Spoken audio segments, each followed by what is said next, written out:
bed that night. We're 16 hours ahead in Japan.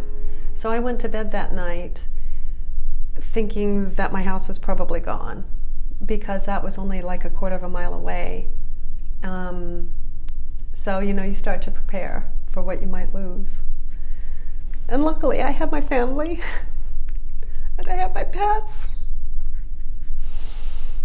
And I was saying goodbye to some of those other things that I thought I might lose. Just really ready, and I thought, okay, I can either rebuild, I can decorate my house or whatever. I'll be okay. Those are just material things. Because I have my family.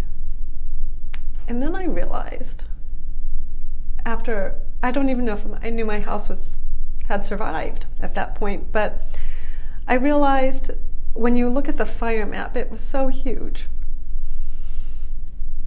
that it wasn't just my own house, but it was my community that I might lose. The people in my life, whether or not I knew them well, or whether they were dear friends, if they lost their homes, they might move. And, many of my friends' houses survived, but I also have many friends whose houses didn't survive. Some of them are just down to ashes. And some of them are doing okay. And some of them are having a hard time. And our community has changed. In this case, I think it's brought us together, the Shasta Strong movement. You see the signs everywhere. So that's really good. But still, there's a lot of people who are thinking about moving. And